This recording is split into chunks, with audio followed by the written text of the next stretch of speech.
Scotland is a breathtakingly beautiful country. No more so than from the air. It boasts one of the most photogenic landscapes in the world, with our mountain glens and romantic lochs. It's no wonder it's one of the most photographed. Ever since the invention of flight, photographers have taken to the air. Their photographs are a unique window into our past and a record of our constantly changing way of life. The aerial view has transformed how we understand and plan our towns and cities. From the graceful design of Edinburgh's new town to building a motorway right through the middle of Glasgow. I mean, could you imagine them putting a motorway through the heart of Edinburgh? Bringing archive photography to life and recreating places that exist only as photographs. We'll show how planners have used the view from above to play God with our towns and cities.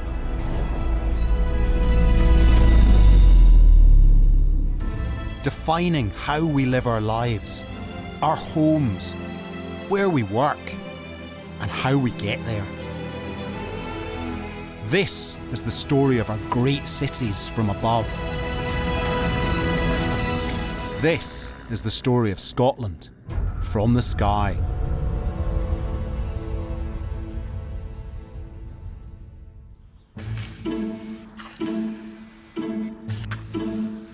It's a story we start here, in one of Glasgow's best-loved green spaces, Bellahouston Park. And I'm going to try to float a camera up to 300 feet in the air. So I've got my balloons, I'm ready to reel them out. I'm not sure this is going to work. Okay, here goes nothing.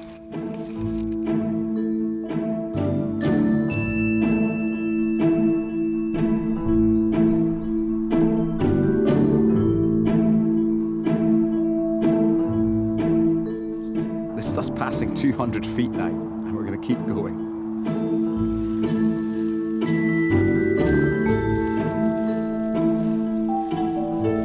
Years ago, visitors to Bellahouston Park could see views of their city from this great height for the very first time. Between May and December 1938, the park was the home of the Empire exhibition. It's hard to believe today, but 170 acres of this park were transformed into a remarkable display of new architecture. And although nobody knew it at the time, there was something here that would come to define how tens of thousands of Scots would live over the next half-century. Aerial photographers captured the park's dramatic transformation. The centrepiece of the exhibition was this tower, 300 feet high and with 3 observation decks perched right at the top. It was dubbed the Tower of Empire, but it was actually Scotland's first skyscraper. Alex Keith went up to the top of the tower as a 9-year-old. The tower dominated the whole site. You must have been excited to go up it. Well, one particular Saturday morning, my parents decided that it was about time that we did go up the tower. I can't remember now whether they gave me the money or whether it was a free ride in the 2 express lifts that took you to the top of the tower. That was as exciting as you'd ever want to be, that the speed of these actual lifts went at. What do you remember from your view from the top of there? A different world. Looking all over Glasgow, you could see the shipyards, you could see literally for miles around, you could see the hills away towards Loch Lomond side, a vast area. It was, you could see for about a 90-mile radius. So have you ever been up a taller building than that? No, that was the tallest, and I think in all probability I would have to have gone to, in America, New York, to go up anything higher. So could you believe there was a site like this in Glasgow? No, I think we took it for granted. Glasgow can do anything if we put our minds to it. A staggering 12 million people from around the world came to visit the exhibition in the 6 months it was open. They came to enjoy the bandstands, cafes, pavilions, and remarkable custom-made palaces. The designer of its tower was the visionary modern architect, Thomas Tate. For Tate, the future was a life lived high in the sky, and his building was a symbol of a new Scotland, raised up to look down on the old one from above. But this Scotland would take another few decades to arrive. When the exhibition closed, most of the buildings were soon taken down. Tate's Tower had been built to last, designed as the first new icon of a modern Glasgow skyline. But it survived just 1 year. It too was demolished, out of fear that its height would attract German bombers in World War II. Nowadays, the tower is nothing but a memory. Even its foundations are overgrown by the trees on top of Ibrox Hill. The city of the future was gone, but not forgotten, and not for good.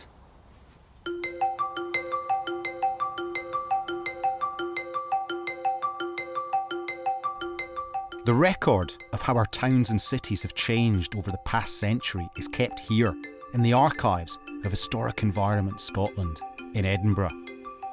It's home to Scotland's national collection of aerial photography, the biggest resource of its kind in Europe. There are literally millions of photographs in the collection, and for over a decade I've worked in this vast archive, delving into its hidden corners, exploring its history and its secrets. Each photograph, like this beautiful shot of Aberdeen from 1989, is a window into our past, showing us how we lived. But these pictures are more than just mute images. The information they contain has transformed how we see and change our urban landscapes.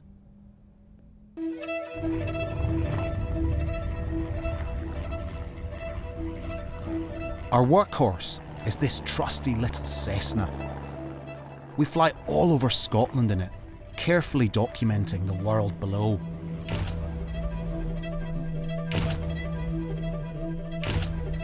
Every year, we head to the air to take thousands of new photographs to add to our collection.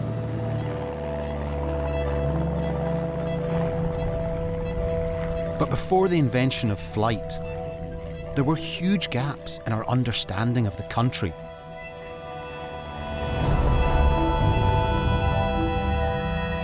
"300 years ago, the country's mountainous terrain was unknown territory to many Scots and to those who ruled them.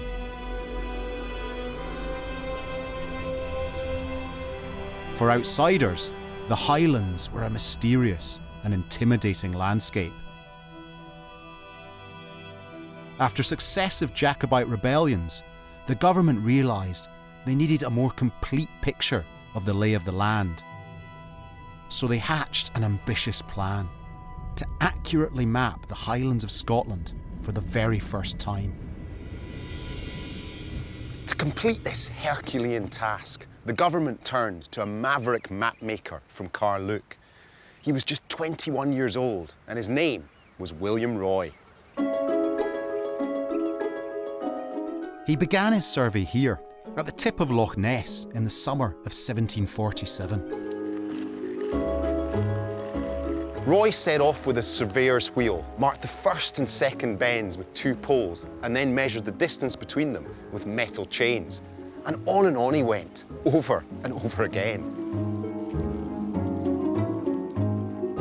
He repeated this for every new bend in the road. You've got to wonder how many bends he measured. Rather him than me. Roy charted not just distances, but also the features of the landscape. Over the next 5 years, Roy and his team mapped a remarkable 15,000 square miles of the Highlands. Every single road, river, loch, mountain, glen and village was translated into a spectacular patchwork of northern Scotland. They're beautiful ink and watercolour maps. They really are a phenomenal achievement given the basic equipment Roy used, the hostile terrain and the limited manpower available to him.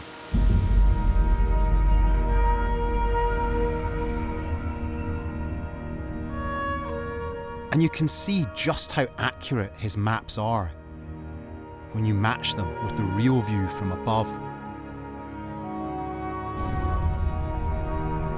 It revealed an incredibly detailed view of the landscape, as if seen from the sky.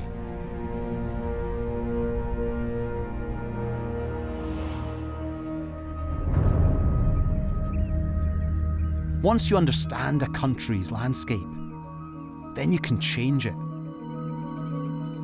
Armed with the knowledge Roy's maps gave them, the government could now make plans for how to, in their words, improve the Highlands. Roads, bridges, jobs and industry, all were on the drawing board.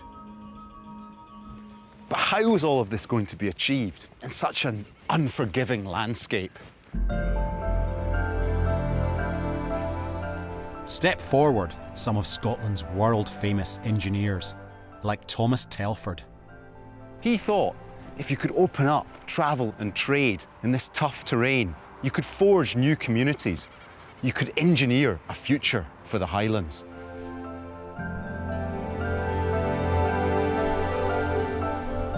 One man who has made it his life's work to study the history of the Highlands is Jim Hunter. The notion of actually creating things, settlements, towns from scratch, that was entirely new. And of course, the main difficulty was to engineer enough economic activity to make these places viable and worthwhile. And how big a role did Thomas Telford play in the transformation of this landscape? Thomas Telford was key to this. He played an enormous role in the development of the Highlands in the years around and just after 1800. He didn't always hang around to oversee the detail, as it were, but in the beginning it was Telford that was designing these communities, designing the facilities that went along with them. So he was absolutely critical to what was happening in the Highlands at that time.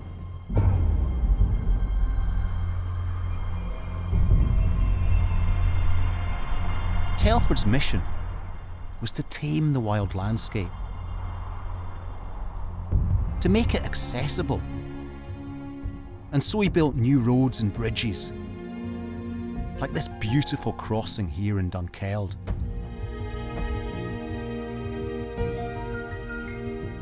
This new bridge could carry an army if the Highlands rose up again in rebellion. But it could also carry cattle and grain and help bring money into the economy.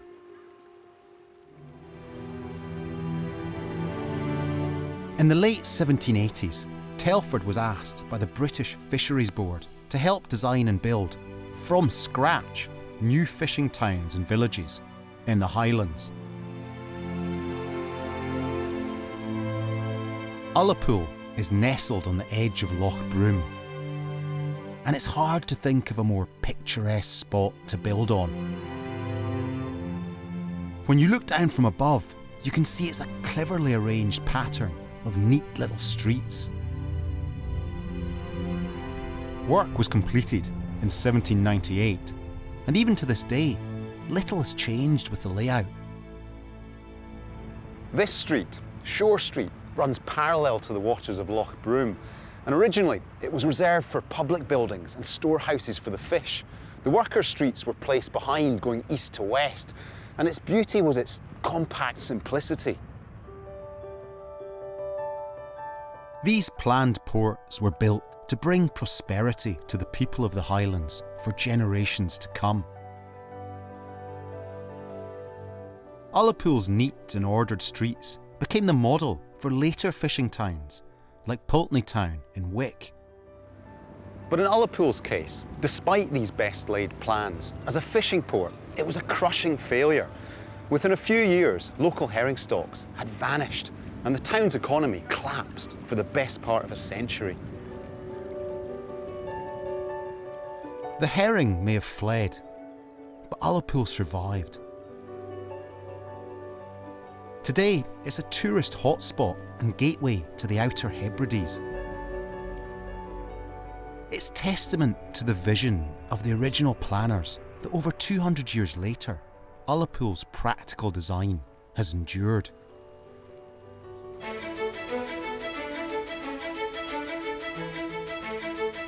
"30 years before Ullapool's construction, a new urban order on a much grander scale was emerging in Edinburgh, the New Town.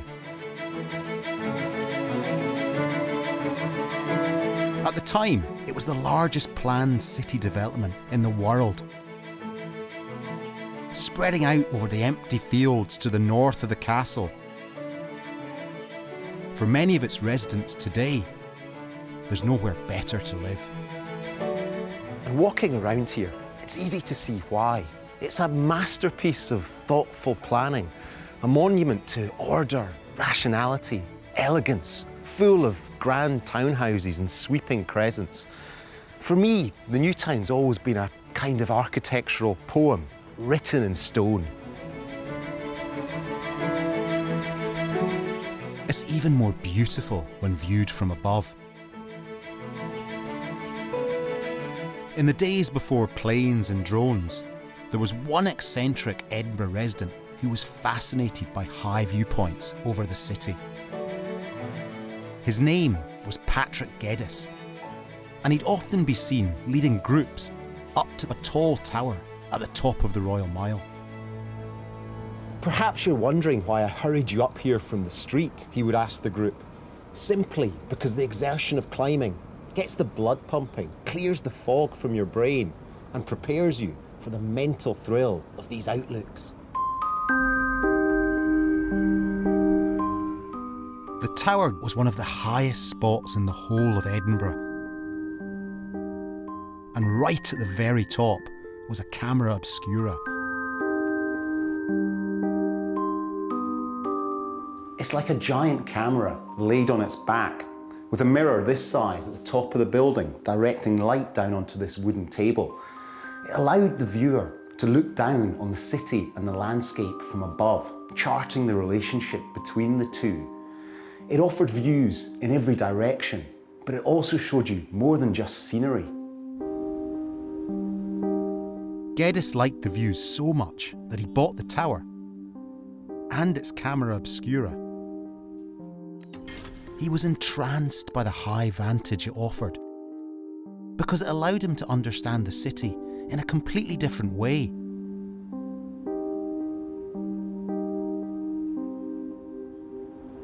And from his beloved Outlook Tower, he could see the Old Town and the New Town set opposite each other like two pages of an open book, telling a remarkable story of urban history. He could see the past, but also crucially, he could imagine the future.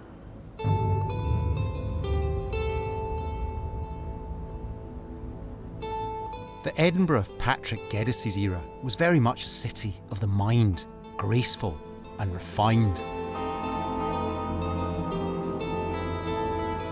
And a world away from her brash and unruly neighbour, Glasgow. Here, it was all about the muscle. A rapid industrial growth which began in the late 18th century.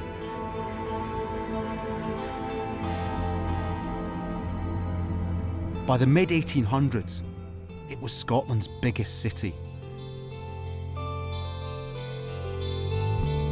The old centre was the medieval cathedral. But as the Industrial Revolution powered onwards, it was left isolated on the city's fringes, and factories and tenements spread like a rash, moving westwards. In 1853, the writer Hugh MacDonald memorably wrote, "The great city dims the autumn sky with its canopy of smoke." By this time, Glasgow was on its way to becoming one of the greatest manufacturing machines the world had ever seen. A city of iron and steam, fire and steel. Workers flocked to the city in their hundreds and thousands from the Highlands and Lowlands and across the sea from Ireland. They were packed into slum tenements. Overcrowded and dirty, disease and suffering were rife. Living conditions may have been tough, but there was a welcome escape at the weekends. The football. Over the course of the 20th century, the football stadium gained a unique status. Nowhere else could compare to it as a place for massed public gathering. Not churches, not markets, not civic squares, not cinemas, not parks. And nowhere is more hallowed than this place, our national stadium, Hampden Park. When it was finished in 1903, it was the biggest football stadium in the world. You can see from this photograph taken in 1927 that Hampden Park was largely surrounded by green fields and a scattering of houses. The empty fields have long since been swallowed up by the advancing city of Glasgow. In little over a century, both the stadium itself and the surrounding area have changed beyond all recognition. At the time of Hampden's construction, Glasgow was still a city of chaotic growth, where planning was an afterthought. But by the 1920s and 30s, fresh ideas about how to redesign our cities began to emerge. And this time, the planners had a new tool: flight.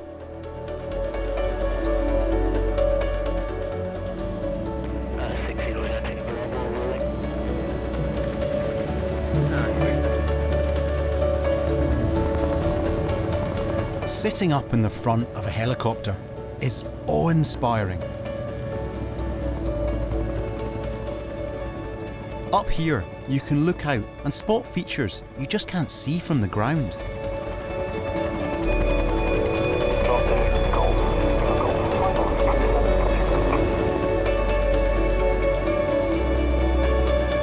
To the pioneers of flight and aerial photography, these views were a revelation.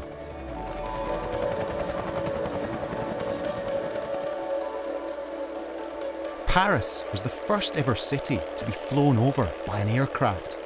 As a student, the French architect Le Corbusier watched the pilot circling the Eiffel Tower and became fascinated with flying. Like Patrick Geddes before him, he understood the most valuable view of a city was from the air. But not everything Le Corbusier saw impressed him. After one flight, he wrote, "Fly over our 19th century cities, with row after row of houses without hearts, furrowed with their canyons of soulless streets. Look down and judge for yourself. The architects of the past didn't build for men, they built for money."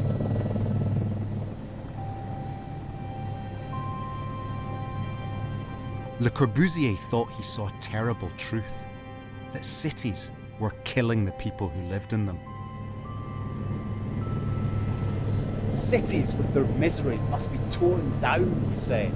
"They must be largely destroyed, fresh cities built."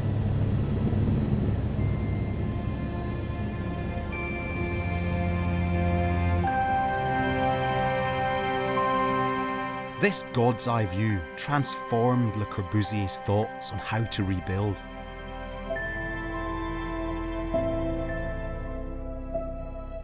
And, like Thomas Tate, he favoured building high.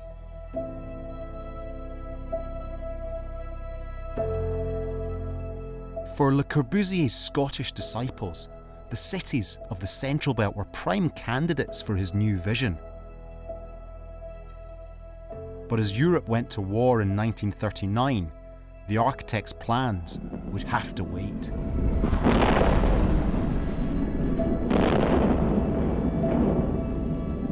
The millions of tons of bombs dropped during World War II caused untold damage. While Scotland avoided the brunt of the destruction, the hardships that ordinary people suffered led to a strong desire to improve living conditions.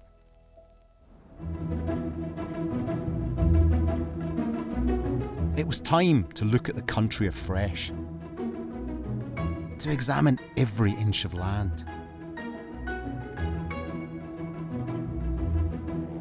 When the RAF pilots returned home from the war, they were given a new mission: to make a photographic map of the whole of Scotland. The same planes, pilots and photographers who'd helped plan and carry out the bombing of mainland Europe were now instrumental in rebuilding on the home front. It was an incredibly important job.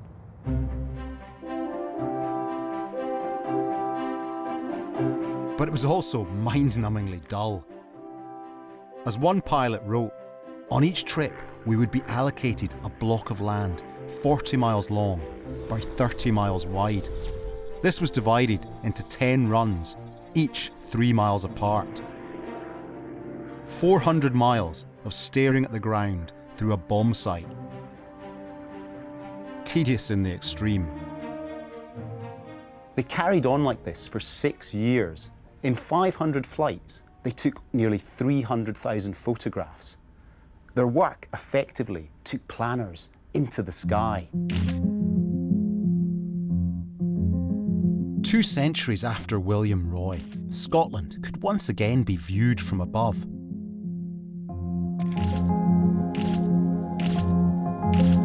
Mosaic maps were stitched together, each 1 metre square corresponding to 25 square kilometres of land. Putting these mosaic maps together was painstaking work. It's like the world's hardest jigsaw. But what could be laid on top was the blueprint for a post-war nation. New roads here, new forests there. Could this be the spot for a new dam? And could we simply redesign the whole layout of our biggest city?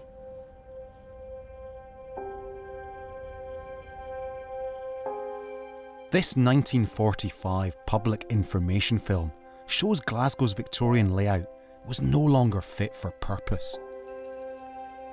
1,000 feet in the air, looking down on a city of congested buildings and narrow roads, rent with railway viaducts and ships which load and unload at the very heart of the city's gates. Down there, a great population living under outmoded conditions which give rise to much confusion as well as discomfort. Nowhere else in Europe was as densely populated as this.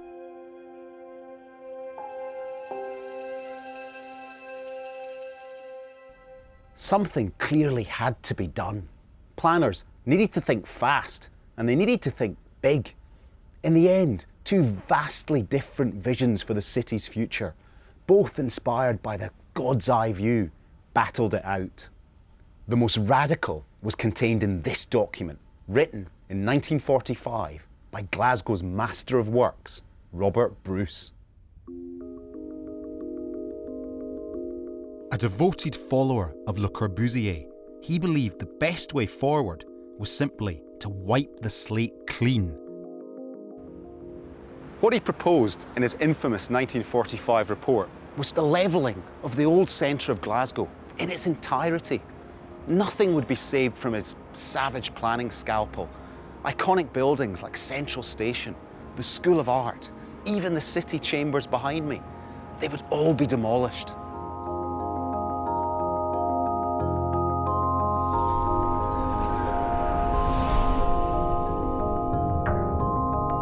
A new Glasgow would arise in its place, and it would be dominated by skyscrapers.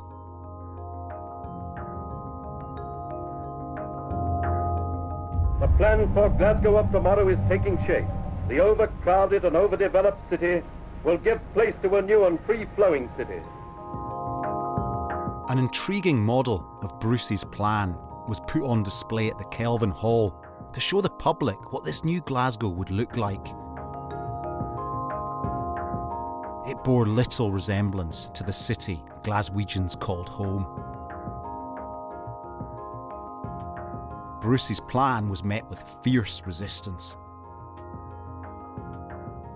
His main opponent was a dapper Englishman famous for his post-war rebuilding plans for London, Patrick Abercrombie.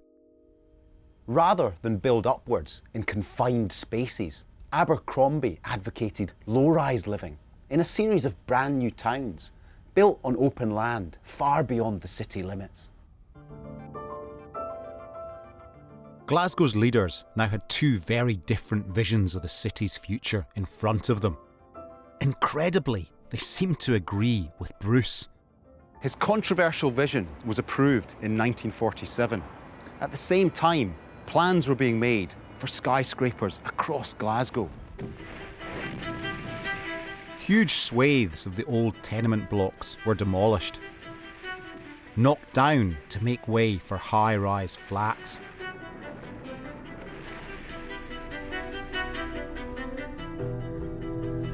One of the earliest high-rise buildings can still be found here in Cardonald, in the southwest of Glasgow.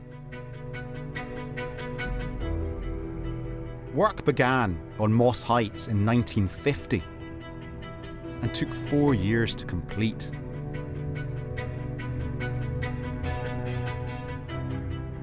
For potential new residents, these flats couldn't have been more different from the old tenements. They were 10 stories high, offering stunning views over the whole city. And inside was a transformation. Kitchens with all mod cons, living rooms kept toasty by a revolutionary coal-powered central heating system, which was included in the rent. They were marketed as the perfect place to bring up young families. In this house, with all its modern amenities, the mother can care for her bairns as she's always wanted to. She's no longer haunted by the fear that they may have wandered away to some traffic-filled street, or that they're breathing germs of disease in a refuse-littered back court. Almost 70 years after they were built, young families still love living here. So Alison, you've lived in tower blocks for most of your life, haven't you? Yeah, I have, since I was about 7. I lived in tower blocks in Ibrox on a side 17 high, and I'm petrified of heights, absolutely petrified, so you could just imagine looking out the window. Never happened. But here, you only have 2 in a landing, but the one that I stayed in before, you had 5 houses in the landing, so it was quite in your face, if you know what I mean.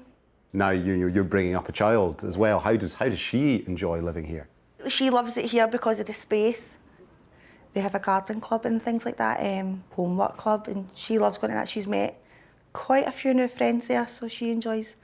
You get a load of different people turning up, and it's just getting to know your neighbours, was something you didn't really do before in the flats that I lived in before. So do you have a real community feel here? Yeah, there is a lot of different nationalities here, so we're trying to bring them together, because other places it'd be, you're there, we're here, but here we're trying to bring them all in and get to know your community in a sense. So, if you had to sum up what it's like to live in these blocks, how would you put that? I mean, I've always liked living here, and I've been here, 13 and a half years now, so, and I don't see myself moving it anytime soon. The view from the top of Moss Heights is one that Thomas Tate would approve of. You can see far out across the city in every direction. Being set right in the heart of Cardonald is also an advantage. There are shops nearby and plenty of buses into the city centre. After a multi-million-pound makeover, these 3 blocks are stalwart survivors, still standing proud over the city. Moss Heights is a useful reminder that not all Glasgow high-rises were, in Billy Connolly's memorable phrase, deserts with windows. Some of them have proved to be great places to live, built to last, and clearly loved by their residents. In the years after Moss Heights' completion, many more high-rises sprung up all over the country. These huge concrete slabs fitted in perfectly with Robert Bruce's vision of the modern city. Streets in the sky, not streets on the ground. But Bruce had already resigned in disgust before any of the new tower blocks were finished. In 1949, his proposal to demolish the city centre was dismissed by the Glasgow Corporation because of its exorbitant cost. Instead, they ruled in favour of Patrick Abercrombie's Newtown plan.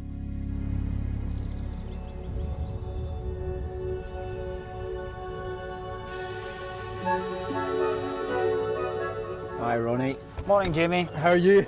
Fine. What's the weather looking like today? It's looking quite good. The wind's right down the runway, visibility is 10 kilometres, and the cloud base quite high, so today should go quite well. Let's get going.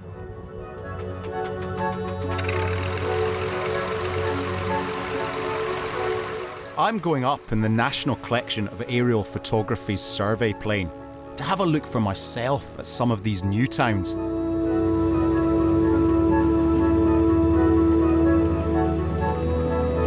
It's quite cramped inside. It's like I'm in a Mini with wings. But the discomfort is worth it. As ever, the views are fantastic. Most of Scotland's new towns were built on greenfield sites. Take this photograph from the summer of 1947. There are rolling fields and hedgerows, in the distance a small village, and at its centre a bright rectangle of corn being worked over by one farmer and his horse. It's an idyllic country scene.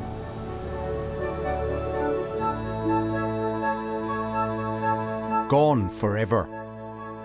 Buried a few years later beneath Scotland's first new town, East Kilbride.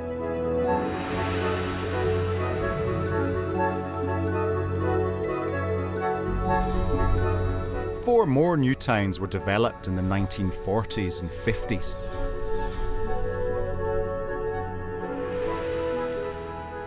The idea behind them was simple: to provide new homes for up to 350,000 people in places outside Scotland's biggest cities.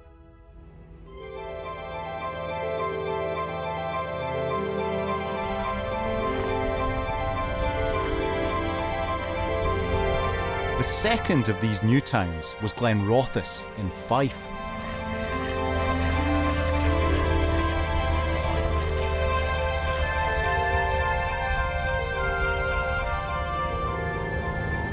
The town was custom designed, with curved clusters of low-rise housing grouped together in separate precincts. It couldn't have been more different from the overcrowded tenements that people had left behind. And you can see just how much green space Glenrothes enjoys. For the new town planners, recreational spaces were essential to quality of life. From up here, you can see how trees and parks flow between the roads and housing like rivers of greenery.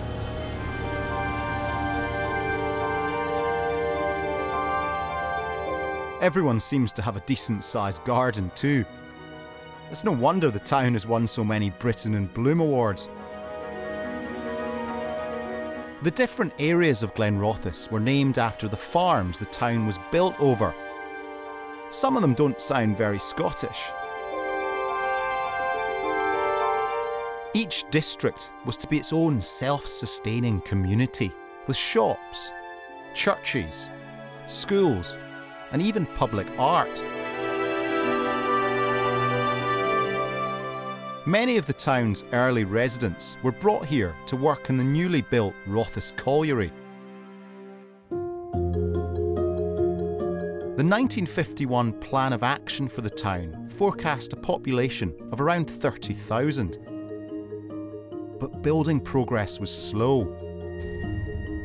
These maps, each 5 years apart, show how the town grew gradually in size over the decades. Everything here was built from scratch. Schools, play areas, a new shopping centre, administrative buildings, all set within acres of green space. Le Corbusier's vision of separating residential and industrial areas was carried out to the letter. The coal mine shut down after only a few years due to flooding, but the town continued to grow and became a key location for the Scottish electronics industry. It's now home to 50,000 people. And Linda Bagenal has lived here for most of her life. What did you think when you first arrived here as a 12-year-old girl? Did it feel like you were living in the future at the time? Oh, I was too young to think about that. I was just wondering where the dancing was going to be that weekend. Yeah. When you build a community from scratch, how do you generate a spirit around it?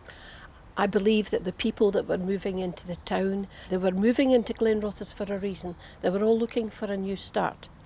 So there was no negativity. And that wore off onto everything. A lot of new towns are often held up as some of the worst places in the UK to live. Do you understand that? Having been in some of them, yes. Having been in this one, no. It never applied to Glenrothes. What do you think sets Glenrothes apart? I think these early town planners and architects were innovative thinkers. For instance, the housing in Glenrothes is superb. Where there was good views over the town, they put the lounges upstairs and the kitchen and bedroom areas downstairs. So they chopped and changed. They looked at the big picture. How do you feel about the green spaces in Glenrothes? I think the green spaces are very important. Everywhere you go, to Riverside Park, to the Warout Park, to the walkways, to Bubbling Way, to housing schemes, you know, it's rich in colour. And lots of roundabouts that are also rich in colour.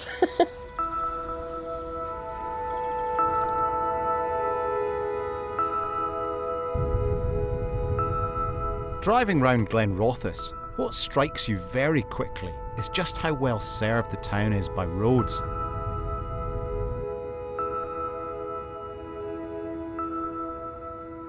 Transport links were one of the founding principles of the new town idea. It was a vision of the future that saw the motor car as a symbol of movement, of freedom. It's easy to see the impact of this on Glenrothes today. Apparently, there are more roundabouts here than in the rest of Fife put together. By the 1950s and 60s, cars had become kings of the roads. And a new transport infrastructure sprang up throughout our towns and cities to serve them. This route cuts right across the heart of the Central Belt.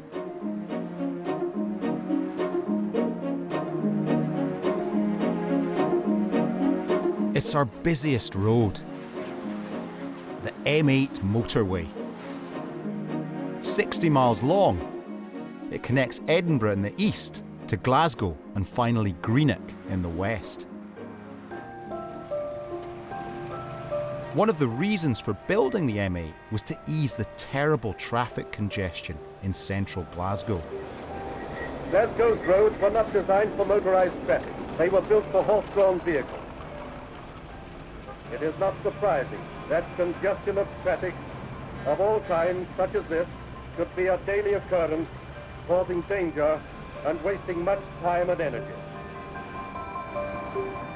By 1956, the average journey speed in the city registered little more than a brisk walk.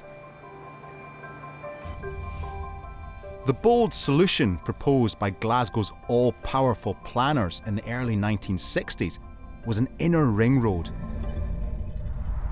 Unlike most ring roads, it didn't bypass the city centre. It cut right through the middle of it. It was to be Britain's first urban motorway. Every day, up to 180,000 vehicles tear along its tarmac. I'm going to speak to one of its regular users to find out what he thinks of it. So George, what's it like driving every day on Scotland's busiest road? Well, actually, most of the time it's all right. It goes right through the centre of town, which is, I know, a bit controversial and some might say stupid, which it is. But at the same time, you can get onto the motorway and get out of Glasgow very, very quickly. But you can see even here, now this is 5:45, It's a Thursday, the schools are off, and this is what you get. The whole of the west of Scotland, and from the east as well, all end up on this road. And it's incredible when you think about it. So everybody from the south, everybody from the east, everybody from the north, all end up on this road. And then as we go along here, it goes down to 2 lanes. So do you have a love-hate relationship with the road then? Yes, I think that's true. I mean, most of the time, as I say, during the day, I absolutely love it, and I think it's great. And then when you get to this time at night, then as you can see, it's an absolute nightmare. So could you imagine the city without the road? Yes, it would have been amazing. We'd have had more tourists than you wouldn't believe, because although Glasgow, according to Prince Charles, is the best preserved Victorian city, if you could imagine what it would have been like if they hadn't destroyed half of it. Of course, you wouldn't get away with it nowadays. I mean, could you imagine them putting a motorway through the heart of Edinburgh? Construction of the M8 began in the mid-1960s and took over 20 years to complete.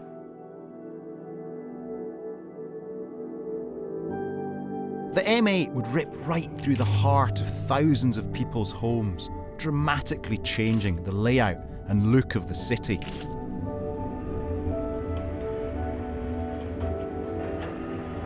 It was a time of great trauma, even for the dead. Behind this imposing church in Anderston was a graveyard. It lay right in the path of the new motorway. And so the human remains would have to be removed. One by one, the dearly departed were disinterred and taken to Lynn Cemetery, 6 miles away. It wasn't a job for the faint-hearted. But it was work which needed to be done in order to make way for this, the busiest urban crossing in the UK, the Kingston Bridge. It carries the M8 motorway westwards over the River Clyde. The construction was a mammoth task involving 128 hydraulic jacks lifting the final parts of the bridge into place. It was a world record at the time. In this aerial shot from 1969, you can see the great concrete spans before they joined up. Hailed as an engineering marvel, the bridge opened in June 1970. Kingston Bridge, with its 60-foot-high span, was opened by Queen Elizabeth, the Queen Mother, making her first visit to Glasgow in 5 years. After being greeted by city dignitaries and performing the official opening by cutting a tape, the Queen Mother drove across the new bridge.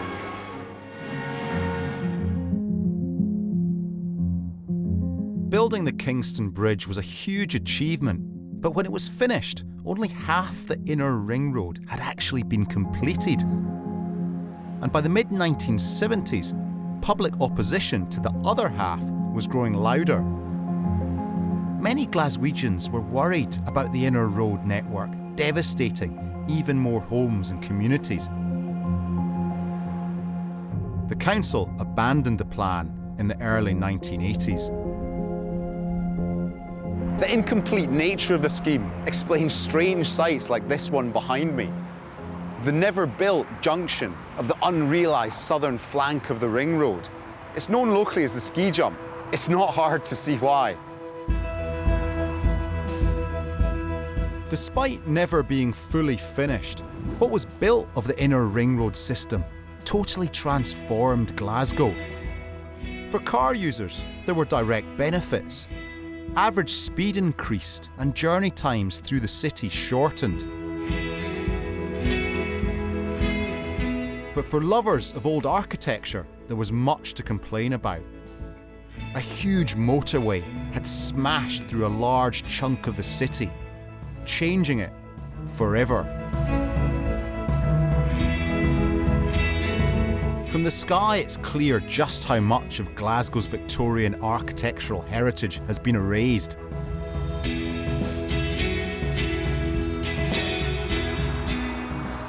There was a time when we thought that cars and roads would come to dominate the cities of tomorrow. But not now. What we once put on show, we now want to hide away. One of the proposals is this striking plan to cover up the Charing Cross section of the M8 with a city park. It remains to be seen if the mistakes of the past are solved by the planners of the future.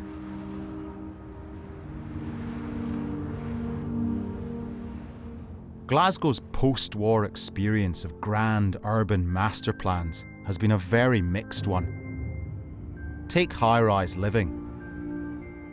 In little more than a generation, attitudes came full circle.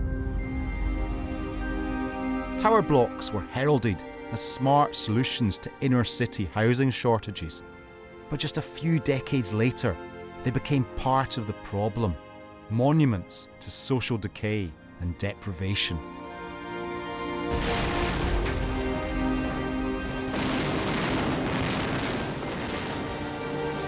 Lives lived high in the Glasgow sky have been brought crashing back down to earth.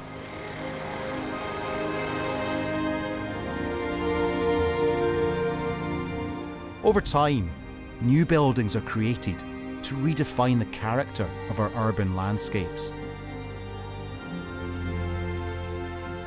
And our vast collection of aerial photography continues to record these changes. Laid out in these pictures from across the 20th century is a graphic illustration of how our cities never stay still, whether we plan or not, and they illustrate how the view from above remains the best way of tracking change.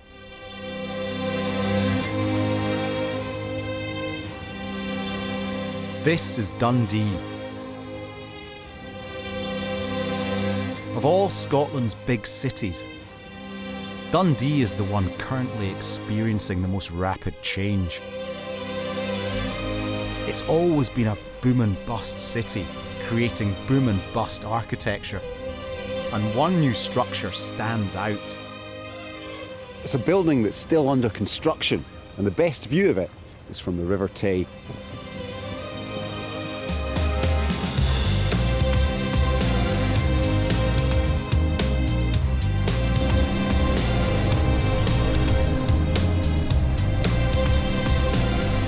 When you first glimpse its unusual form, it's difficult not to be impressed.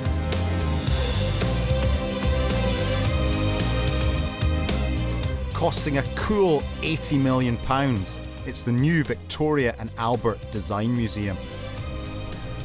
Just like the pavilions of Glasgow's Empire exhibition, this rather wonderful building is going to present the best of Scottish creative brilliance, alongside cutting-edge design from around the world. You get the sense that Thomas Tate would approve.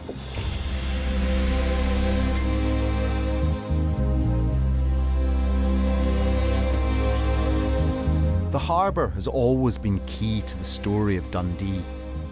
Like many cities, it's where Dundee's fortunes have risen and fallen repeatedly over the centuries.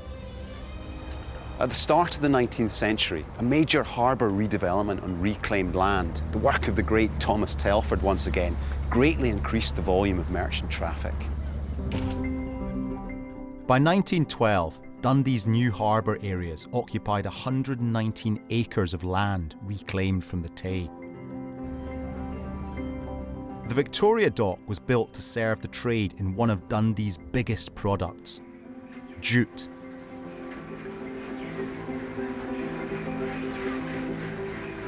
At the industry's peak, 40% of the city worked with jute, and there were over 130 mills. Each one boasted a thin, towering chimney, signatures of the city's skyline. Fast forward to this photograph, taken in 1942. The jute industry was in terminal decline, undercut by cheaper labour costs in India.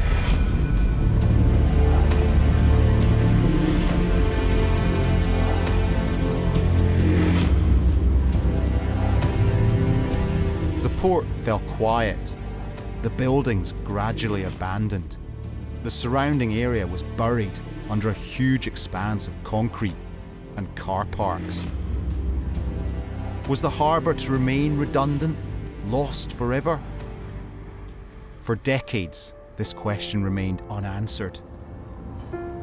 Until now, that is, because this area is currently undergoing a £1 billion, 3-decade-long redevelopment, a grand experiment in cityscaping that's unparalleled in modern Scotland.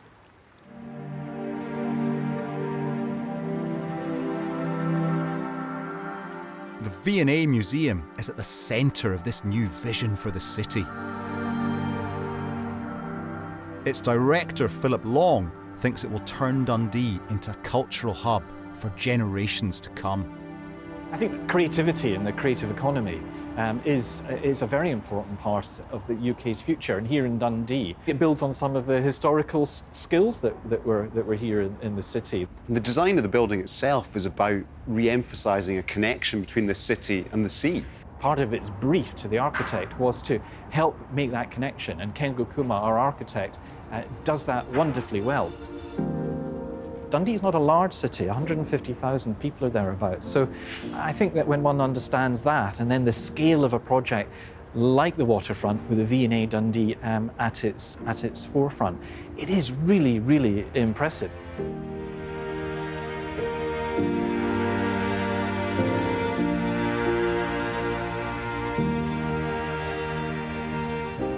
This is a structure that wants to transform a whole city through force of will. Even in its unfinished form, you can feel its self-confidence. It shouts, "Look at me."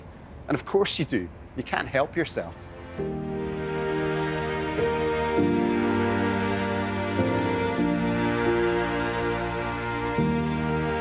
And from the air, you can see how this striking new building fits into the cityscape, how new and old fit together like a jigsaw puzzle of the city's history.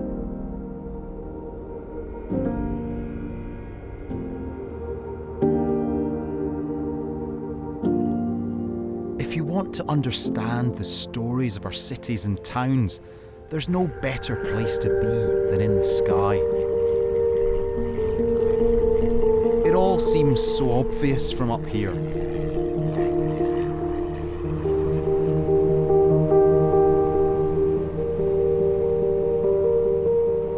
You can see the proud or crumbling traces of the past and the present. You can see cities and towns changing before your eyes and feel the restless need to keep on remaking themselves. And you can imagine their futures always waiting somewhere over the horizon.